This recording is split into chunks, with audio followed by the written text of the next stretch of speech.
male che ner koni kundi alten ten coding to your time and ya dun ki ma dun ni mal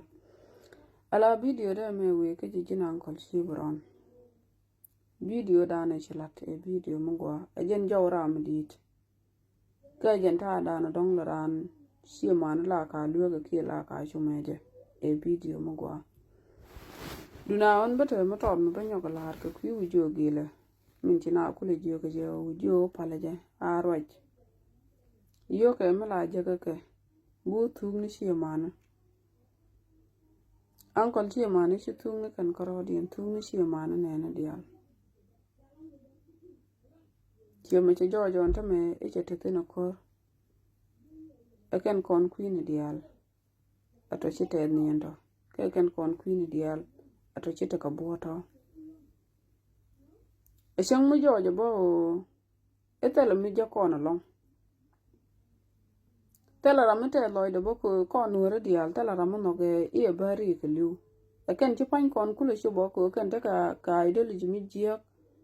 milar kene o ebikana wo ke Ethiopia ki ebikana tu ki ebika ke sharp to let ken ke antil bina ngwang bina ut min kula share jok kake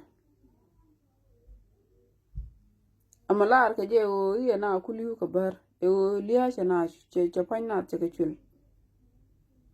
ko jen wuni shi yang shi bar na malel shi bar shi na malel jen kula kai kana ki jen don kuna la ta ka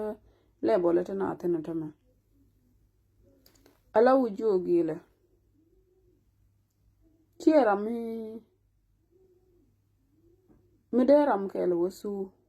kokot ko mena na tetin chi personal case ka kanaram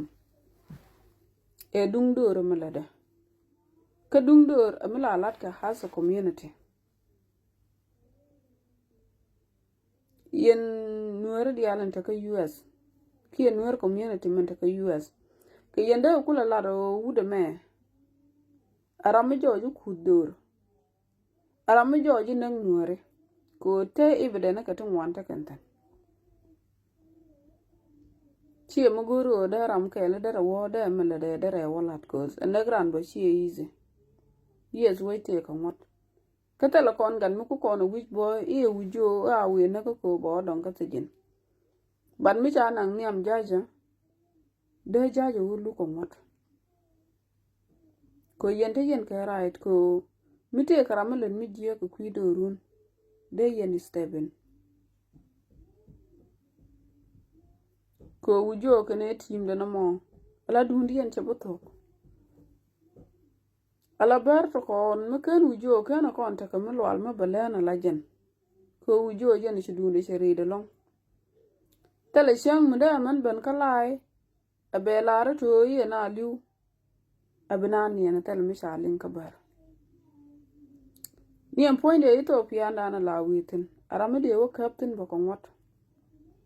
mise jojo ne ti cha ka blan ful ka yo ko la da na let ken shi ko na let ko no re tel ram jur ko na mi de ko no ji ko na bar la ngwang na pankien bi karodien kula wodi pan ajen la ti ke yen US ko mi de yen queen as a community ko loikel de dun wujo da ta kapak ko wujo mi jo jenta me sha su sha ku ngo position de tala bar mo do dien me dera te me nyogo e ba be bar ba ko jogi e wi ana na life gwe ke je ne ideal mi de ka we mo do dien me na kana na dong de kana lo na in private na mo je ne a gwe wandun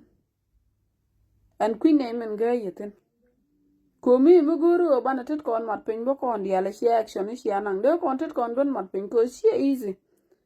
eno bi abono na wu shi bari shi kana mele ne ga de ke ne ke melat ke ramjil ke shuka ejana na don la lat ke yen jirar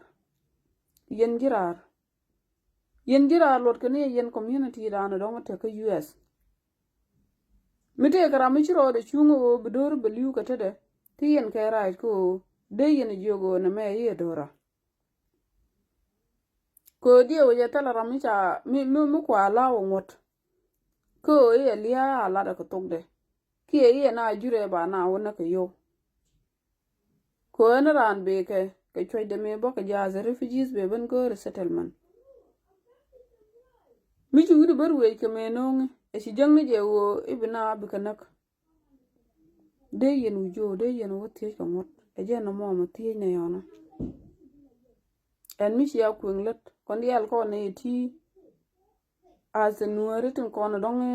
de dor mi no mo de lon kala ne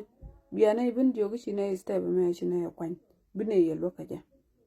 Thank you.